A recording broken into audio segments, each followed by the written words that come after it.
Hello student, आप सभी का अपने YouTube channel human chemistry classes में स्वागत है। एल्कोहल, फिनॉल एंड ईथर के इस वीडियो में बात करते हैं। नया टॉपिक आपका स्टार्ट हो रहा है। एल्कोहल कंप्लीट हो चुका, फिनॉल हो चुका, अब हम बात करेंगे ईथर की। तो ईथर को डिटेल में आपको यहाँ पर पढ़ना है कि ईथर हमारे क्या होते हैं, क्लासिफिकेशन का क्या है, नेमिंग आप कैसे करेंगे और प्रिपरेशन, देन केमिकल प्रॉपर्टी। तो ये सब आपको इस वीडियो में जो है देखना है। तो ईथर की जो प्रॉपर्टीज वगैरह हैं, केमिकल प्रॉपर्टी, इसमें कुछ आपकी नेम रिएक्शंस वगैरह हैं, तो ये काफ़ी इंपॉर्टेंट होती हैं। तो इनकी जो है नेम रिएक्शन बहुत आया करती है, जैसे विलियम्स सिंथेसिस वगैरह नाम सुना होगा। तो चलिए इनको वन बाय वन देखते हैं कि किस तरीके से आपकी ये रिएक्शंस वगैरह होंगी और हमारे ईथर क्या हैं और ईथर के टाइप्स क्या हैं, क्लासिफिकेशन ऑफ ईथर। तो आइए स्टार्ट करते हैं। ये हमारा टॉपिक है ईथर। ईथर, अब ईथर्स हमारे क्या होते हैं, ROR, कहीं पर भी ROR लिखा हुआ है तो वो हमारा होगा ईथर। अब ईथर के ROR भी लिख सकते हैं या ROR डैश कर दिया आपने, ये डिफरेंट भी हो सकते हैं और सेम भी हो सकते हैं। अब यहाँ पर इसके लिए IPAC में क्या लगाते हैं आप, एल्कोक्सी एल्केन। अब एल्कोक्सी एल्केन में क्या होता है कि जो कार्बन जो RH छोटा होगा, स्मॉलेस्ट होगा, वो के लिए एल्कोक्सी लगाएंगे और जो बड़ा होगा उसके लिए आप ये लगाएंगे। तो ये मान लो स्मॉल है तो इसके लिए ये आपका यूज होगा, और ये मान लो आपका बड़ा है, maximum number of carbon atom है, तो ये हमारा क्या हो जाएगा, ये आपका जो है इसके लिए ये लगाना होगा। ये आप यहाँ पर याद रखेंगे। तो कहीं पर भी आपको यदि ईथर के बेस में, ईथर में आप देखेंगे इसका IPAC नेम होगा एल्कोक्सी एल्केन। अब इसमें किस साइड क्या लगाना होगा, तो जो चाहे हमारी छोटी होगी वो आपका एल्कोक्सी, जो बड़ी होगी लार्ज होगी वो आपका एल्केन हो जाएगा। अब देखिए इसके टाइप्स के बारे में देखते हैं। तो यहाँ पर एल्कोक्सी एल्केन, जैसे एग्जांपल आपने लिया CH3O एंड C2H5, तो ये चेन हमारी शॉर्ट है, इसमें आपको 1 कार्बन है, तो ये हो जाएगा आपका मेथॉक्सी, मेथॉक्सी हो गया, और ये 2 कार्बन हैं तो ये हो गया एथेन। यदि सिमेट्रिकल हो, same number of carbon atom हो, तो कहीं पर भी ऑक्सी लगा दे, कहीं भी एल्केन लगा दे। तो यहाँ पर जैसे आपका CH3 और CH3 होता तो हो जाता आपका मेथॉक्सी मेथेन, C2H5 होता तो हो जाता एथोक्सी एथेन। तो ये थी हमारी, इस तरीके से आप इसकी नेमिंग करेंगे। अब चलिए इसकी हम बात करते हैं ईथर की classification, types of ether, types of ether. तो बेटा ईथर जो होते हैं, ईथर आपके टोटल ये पहले होंगे हमारे सिमेट्रिकल ईथर। सिमेट्रिकल ईथर में क्या होगा कि when same number of carbon atom attach with oxygen, यानी ऑक्सीजन के both side same number of carbon atom होंगे तो उस ईथर को हम कहेंगे सिमेट्रिकल ईथर। जैसे आपने लिया CH3O and CH3, methoxy methane हो गया, इसका कॉमन नेम होगा डाईमिथाइल ईथर। डिफरेंट आपकी यदि हैं, जैसे आपने यहाँ लिया CH3O और यहाँ पर C2H5, तो ये मेथॉक्सी एथेन होगा। अब यहाँ पर कॉमन नेम क्या लिखेंगे आप, मिथाइल, इथाइल अटैच है एल्फाबेटिकली ऑर्डर में, तो ये आपका आ जाएगा इथाइल, मिथाइल, वो लगा हुआ है तो ये हो गया आपका ईथर। ये इसकी कॉमन नेम हुई। अब यदि अनसिमेट्रिकल ईथर है,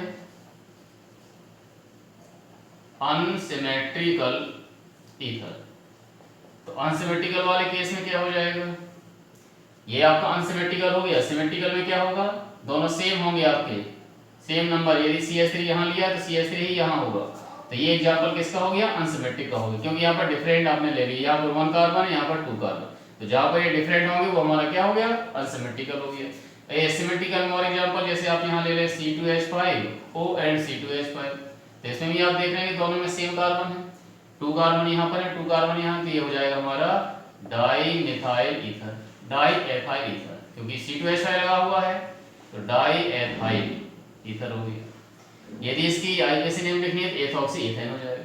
तो ये दोनों हमारे क्या हैं, सिमेट्रिकल ईथर है, क्योंकि ऑक्सीजन के दोनों साइड कार्बन की संख्या सेम है, बराबर नंबर ऑफ कार्बन एटम वाले एल्काइल ग्रुप प्रेजेंट। अनसिमेट्रिकल में क्या हुआ, डिफरेंट होगा, जैसे यहाँ 1 कार्बन, यहाँ 2 ले लिया आपने।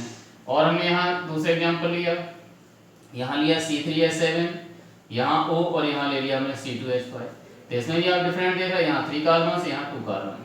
तो जब ये कार्बन अलग अलग हो, डिफरेंट हो आपके ऑक्सीजन के बोथ साइड, तो उसे कहेंगे हम अनसिमेट्रिकल ईथर। अनसिमेट्रिकल ईथर में इसके लिए कॉमन नेमिंग क्या लिखेंगे आप, ये प्रोपाइल है और ये हमारा एथाइल है। तो एथाइल आपका अल्फाबेटिकली ऑर्डर में लिखते हैं इनको, ये हो जाएगा एथाइल प्रोपाइल ईथर, ये होगा। अब इसके बाद बात करते हैं साइक्लिक ईथर। ये तो हमारे सिमेट्रिकल हो गए, अनसिमेट्रिकल हो गए। अब इसके बाद होंगे आपके साइक्लिक ईथर। तो साइक्लिक ईथर में हम बात करेंगे साइक्लिक ईथर। ये साइक्लिक ईथर आपके, इन्हीं को हम ऑक्सीरेन, इन्हीं को हम इपॉक्साइड, इपॉक्साइड इन नामों से जानेंगे। साइक्लिक ईथर कहें, ऑक्सीरेन कहें, इपॉक्साइड कहें, एक ही बात। यहाँ पर आपने लिया CH2, ये आपका हो गया, तो ये हो गया आपका ऑक्सीरेन या इपॉक्साइड कह दो, ये आपका। और जैसे आपने लिया CH3, यहाँ CH2, ये आपका O। तो नंबरिंग इसमें इस तरीके से हो गया आपकी 1, ये 2 हो जाएगा और ये 3 हो जाएगा। 2 पर आपका मिथाइल अटैच है, तो ये हो गया हमारा 2 मिथाइल ऑक्सीरेन।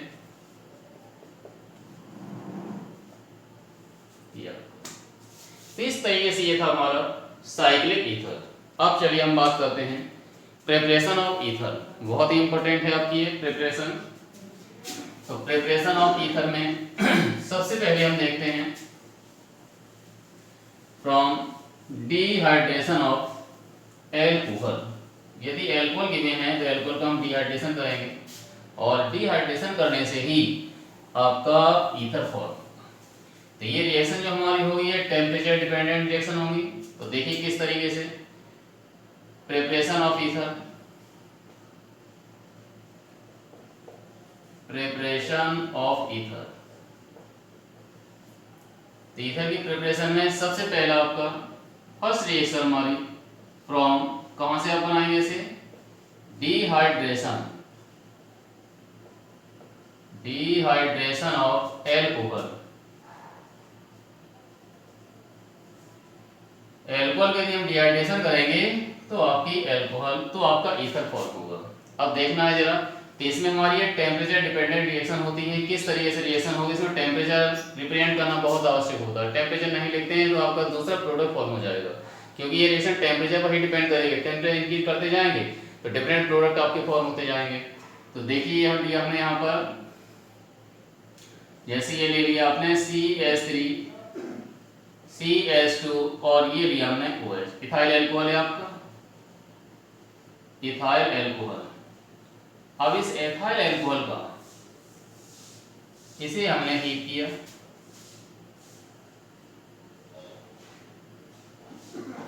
इसको हमने हीट किया कंसंट्रेटेड H2SO4 की प्रेजेंस में, और ये हीट किया हमने इसे 170 डिग्री सेंटीग्रेड टेम्परेचर। तो जब इसको 170 टेम्परेचर देंगे तो जाकर ये फॉर्म करेगा आपका CH3, CH2O, CH2, CH3, ये आपका फॉर्म होगा डाइएथाइल ईथर। और यदि आपने इसे कंसंट्रेटेड H2SO4 की प्रेजेंस में 140 पर हीट किया, ये 140 आपका, और ये आपका 170 पर यदि आप हीट करेंगे तो यहाँ पर ये हमारी एथिलीन फॉर्म होगी, CH2 डबल बॉन्ड CH2। तो यहाँ पर आप देख रहे हैं टेम्परेचर का ही खेल है। यदि यहाँ पर आपने टेम्परेचर 140 कर दिया, इथाइल एल्कोहल को कंसंट्रेटेड H2SO4 के साथ 140 पर यदि आप हीट कर रहे हैं तो यहाँ पर आपका डाइइथाइल ईथर फॉर्म हो रहा है। और यदि इसी इथाइल एल्कोहल को हम कंसंट्रेटेड H2SO4 की प्रेजेंस में 170 पर हीट कर रहे हैं तो यहाँ पर एथिलीन फॉर्म हो रही है। इसे हम क्या कहेंगे, एथिलीन। यहाँ पर आप देख रहे हैं डिफरेंट प्रोडक्ट फॉर्म हो रहे हैं, और ये हमारा डाइइथाइल ईथर है, इथाइल ईथर। और एक और होगी, यदि इसे लो टेम्परेचर पर हीट करेंगे, कंसंट्रेट H2SO4 की प्रेजेंस में ही लो टेम्परेचर, यानी कह सकते हैं 25 डिग्री सेंटीग्रेड टेम्परेचर पर, तो ये आपका कन्वर्ट हो जाता है CH3 CH2O और SO3H। इसका कोई काम नहीं है, ये दो रिएक्शन आपकी मेन है, लेकिन ये टेम्परेचर डिपेंडेंट रिएक्शन है, तो इस तरीके से आपकी रिएक्शन करेगी। यदि आपने टेम्परेचर शो नहीं किया है तो आपकी ये रॉन्ग हो जाएगी। तो यदि एग्जामिनेशन में आती है तो विद टेम्परेचर आपको एक्सप्लेन करना होगा कि when ethyl alcohol treated with concentrated H2SO4 at 140 degree temperature, then diethyl ether is formed. At 170 ethylene is formed. At low temperature ethyl hydrogen sulfate is formed. Ethyl hydrogen sulfate is formed. तो ये different temperature पर different reaction को represent करता है। तो ये हमारी temperature dependent reaction थी। तो चलिए जरा डाइएथाइल ईथर में यदि हम अल्कोहल को 140 डिग्री सेंटीग्रेड टेम्परेचर पर कंसंट्रेट H2SO4 की प्रेजेंस में हीट करते हैं तो डाइएथाइल ईथर फॉर्म होता है। तो चलिए इसकी मैकेनिज्म देखते हैं कि किस तरीके से आपकी जो है टेम्परेचर डिपेंडेंट रिएक्शन है, क्या इसमें इंटरमीडिएट होगा, क्या इसमें जो है न्यूक्लियोफिलिक सब्स्टिट्यूशन होगा, क्या होगा, तो किस तरीके से, तो ये चीज आप मैकेनिज्म देखेंगे इसके तब क्लियर होगा। तो आइए चलिए इसकी मैकेनिज्म समझाते हैं। ये हमारा डाइएथाइल ईथर फॉर्म हुआ तो कैसे बन गया, इसमें SN1 होगी, SN2 होगी, कौन सी रिएक्शन होगी इसके बारे में तो देखिए इसमें सबसे पहले ये तो हमारी मेन रिएक्शन, ये लिखा आपने यहाँ CH3 CH2 और ये हमारा OH। इसको हमने हीट किया कंसंट्रेटेड H2SO4 की प्रेजेंस में और 140 डिग्री सेंटीग्रेड टेम्परेचर।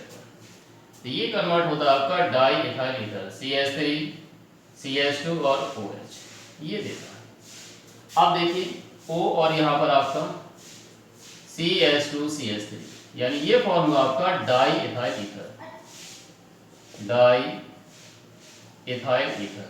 इसे आईपीएसी लिखनी है इसकी यदि तो आप लिखेंगे एथॉक्सी एथेन, ये आईपीएसी है एथॉक्सी एथेन और ये इसका कॉमन नेम है डाइएथाइल ईथर। अब चलिए इसकी मैकेनिज्म देखते हैं कि ये किस तरीके से प्रोडक्ट को फॉर्म करती है, क्या इसकी मैकेनिज्म है।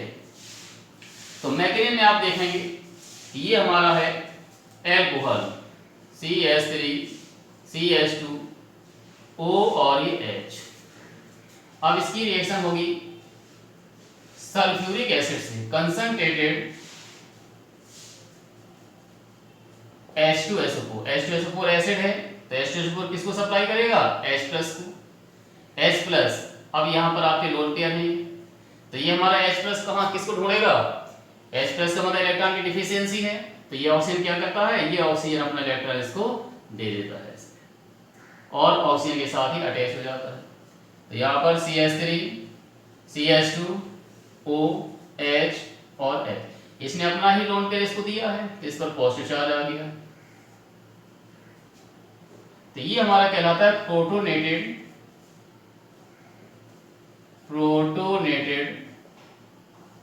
अल्कोहल, H आपका अटैच हो गया। अब अगले स्टेप में ये जो प्रोडक्ट है यहाँ पर हम 1 और लेंगे ethyl alcohol CH3 CH2 O और H,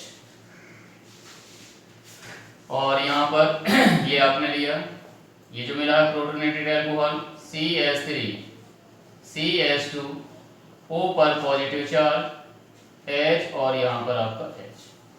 अब यहाँ पर देखिए इसमें इलेक्ट्रॉन की क्या है, कमी है। पॉजिटिव चार्ज का मतलब क्या है कि इलेक्ट्रॉन की डिफिशियंसी है, तो ये अपना इलेक्ट्रॉन कहाँ से गेन करेगा, ये इलेक्ट्रॉन अपना गेन करेगा यहाँ से। अब इसने अपना इलेक्ट्रॉन इसको दिया तो ये तो हमारा H2 रिमूव हो जाएगा, फिर कार्बन पर आपका पॉजिटिव चार्ज आ जाएगा, तो कार्बन इलेक्ट्रॉन की कमी को महसूस करेगा, तो उसी क्षण ये ऑक्सीजन अपना इलेक्ट्रॉन इसको सप्लाई कर देगा और इसके साथ अटैच हो जाता है। तो यहाँ पर आप देखेंगे कि ये जो हमारा अल्कोहल है ये इससे बैक साइड से अटैक हो रहा है आपका, और इसमें ये हमारी इसके रेट डिटरमाइन RDS है, रेट डिटरमाइन स्टेप है, स्लोवेस्ट स्टेप है स्लोवेस्ट, और ये पीछे से, तो यहाँ पर आपकी जो मैकेनिज्म होगी इसमें वो आपकी रिएक्शन जो हो रही है वो SN2 हो रही है। SN2 का मतलब nucleophilic substitution reaction, rate determined reaction है। तो इसमें आप देख रहे हैं कि यहाँ पर 2 मॉलिक्यूल इसमें भाग ले रहे हैं वन इसका है वन इसका है, तो ये हमारी SN2 हो गई। अब SN2 में क्या होता है, यहाँ पर ये सब बहुत ही क्षण एक ही स्टेप में होता है, ये तुरंत इलेक्ट्रॉन लेकर रिमूव होता है और उसी क्षण ये ऑक्सीजन अपने इलेक्ट्रॉन्स को दे देता है और इसके साथ अटैच हो जाएगा। तो यहाँ पर आपका ये रिएक्शन कहाँ पर होगी, SN2, और अटैक कहाँ से कर रही है आप देख रहे हैं, यहाँ तो अभी ये H2 ग्रुप अटैच है। अब ये ऐसा नहीं कि H2 पहले रिमूव हो जाए तब ये रिएक्शन होगी, ये H2 जुड़ा रहता है, ये बॉन्ड धीरे से वीक होने लगता है और ये तुरंत उसी समय आपका अटैच हो जाता है। तो कहाँ से, बैक साइड से अटैच होता है, रियर साइड से। तो ये आपका अटैक फ्रॉम बैक साइड। सामने से क्यों नहीं अटैच करता है, क्योंकि यहाँ पर देख रहे हैं कि सामने से ग्रुप आपका अटैच है, ये ग्रुप लगा हुआ है, तो ये ग्रुप यहाँ से अटैक कर ही नहीं पाएगा, तो क्या करता है, पीछे से जाता है, छुप के जाता है, पीछे से अटैक कर देता है। तो रियर मतलब अटैक फ्रॉम रियर साइड या बैक साइड। और यहाँ पर क्या होगा कि ये हमारा जो है, यहाँ पर आप देखेंगे ये वहीं पर होगा जहां पर हिंड्रेंस, लेस हिंड्रेंस हो आपका, ये स्टेरिक हिंड्रेंस जिसे कहते हैं, स्टेरिक हिंड्रेंस, ये उन्हीं मिलेगा। यदि हमारे 1 डिग्री है ये, तो ये ज्यादा देख लो, यदि हिंड्रेंस है यहाँ पर, हिंड्रेंस मतलब क्राउडेड है, क्राउडेड होगा, यदि भीड़ होगी, बहुत सारे एल्काइल ग्रुप लगे होंगे, बड़े बड़े एल्काइल ग्रुप होंगे, तो भाई ये अटैक ही नहीं कर पाएगा आपका, कहां से जाएगा, क्योंकि वो फैले होंगे आपके रास्ते में होगा। तो यहाँ पर जितने आपका जो है हिंड्रेंस, स्टेरिक हिंड्रेंस कम होगा, उतनी ज्यादा आपकी ये रिएक्शन होगी। तो ये हमारा 1 डिग्री का ऑर्डर हो जाएगा, 1 degree greater than 2 degree greater than 3 degree, ये ऑर्डर आपको ध्यान रखना है। यदि हमारे 1 डिग्री है तो उस केस में आपका ये सबसे ज्यादा होगा, सेकेंडरी है तो उसमें कम होगा, टर्सरी है तो उसमें सबसे कम होगा। तो यहाँ पर आपका अटैक किया इसमें, तो ये क्या प्रोडक्ट फॉर्म होगा, यहाँ पर मिलेगा आपका CH3 CH2O और यहाँ पर आपका आ जाएगा CH2 CH3 और यहाँ पर आपका H अटैच। अब ये जो प्रोडक्ट है इसकी रिएक्शन अब देखिए, ऑक्सीजन इलेक्ट्रॉन दिया है तो ऑक्सीजन पर क्या आ जाएगा, पॉजिटिव चार्ज आ जाएगा ये। अब यहाँ पर H2SO4 था, H2SO4 ने H आयन दिया था तो H आयन यहाँ पर यूज हो गया, बचा क्या हमारा HSO4, तो यहाँ पर आप HSO4 लेंगे नेगेटिव, तो HSO4 क्या करेगा, इस H को लेकर के जाएगा, तो ये H आपका ऑक्सीजन पर पॉजिटिव चार्ज मतलब इलेक्ट्रॉन की कमी है, तो ये हाइड्रोजन क्या करता है, इसको अपना दे देता है, H प्लस बाहर हो जाए तो H प्लस इससे रिएक्शन करके H2SO4 बना देगा और ये हमारा बनेगा CH3 CH2O CH2 और CH3। तो ये जो फाइनल प्रोडक्ट था आपका डाइइथाइल ईथर, ये फॉर्म हो गया, ये इसकी हुई रिएक्शन मैकेनिज्म। तो इस तरीके से आपको ध्यान रखना है यहाँ पर कि formation of diethyl ether from alcohol, ये हमारी SN2 रिएक्शन होगी, न्यूक्लियोफिलिक सब्स्टिट्यूशन रिएक्शन, लेकिन कौन सी होगी, SN2 होगी। इसमें रेट डिटरमाइंड स्टेप जो आपका है, इसमें 2 मॉलिक्यूल भाग ले रहे हैं, यदि इसका कंसंट्रेशन या इसका दोनों में से किसी का इंक्रीज करेंगे तो रेट हमारी इंक्रीज होगी, डिक्रीज करेंगे तो डिक्रीज होगी आपकी, क्यों, क्योंकि ये दोनों पर डिपेंड कर रही है, SN2 है आपकी। और इसमें स्टेरिक हिंड्रेंस जितनी कम होगा उतनी ज्यादा आपकी रिएक्शन होगी। तो ये आपकी तुरंत होती है, यहाँ पर ट्रांजिशन स्टेट फॉर्म हो जाती है, एक ही क्षण होता है, ये नहीं कि आप जो है पहले ये H2 निकल जाएगा तभी अटैक करेगा, ये H2 जुड़ा रहता है लेकिन ये पीछे से बैक साइड से तुरंत अटैक मारता है और ये आपका रिमूव हो जाता है उसी क्षण, एक ही स्टेप में ये होगा आपका, अलग अलग स्टेप में ये सिंगल स्टेप रिएक्शन होती है, ध्यान रखें, क्योंकि SN2 जो होगी वो हमारी सिंगल स्टेप रिएक्शन होती है। तो ये तुरंत उसी क्षण, ये आपको दिखाई नहीं देगा, उसी क्षण अंदर ही अंदर होता रहेगा, ये यहाँ से रिमूव होगा और ये ग्रुप आपका पीछे से अटैक हो जाएगा। तो यदि ये हमारा 1 डिग्री है तो उसमें सबसे ज्यादा आपका रिएक्शन होगा, क्योंकि स्टेरिक हिंड्रेंस यहाँ पर कम होगा, स्टेरिक हिंड्रेंस मींस जहाँ पर एल्काइल ग्रुप आपके कम हो, मिनिमम हो। यदि यहाँ पर हमने टर्सरी ले लिया तो ये एल्काइल ग्रुप क्या होंगे, ज्यादा होंगे, तो वहां पर ये रिएक्शन नहीं हो पाएगी आपकी। क्यों नहीं होगी, क्योंकि ये अटैक ही नहीं कर पाएंगे, टर्सरी होगा आपका, बहुत सारे एल्काइल ग्रुप जो बड़े बड़े ग्रुप होंगे वो फैले होंगे आपके। तो यहाँ पर जितनी कम क्राउड होगा, कम भीड़ होगी आपकी, एल्काइल ग्रुप छोटे छोटे होंगे, उतनी ज्यादा आपकी ये रिएक्शन होगी। तो ये थी हमारी dehydration of alcohol to formation of diethyl ether. तो रिएक्शन प्लस इसकी मैकेनिज्म की रिएक्शन हुई तो कैसे हो गई हमारी, तो इस तरीके से आपकी ये थी प्रिपरेशन, नोट करिए। Okay, all the best.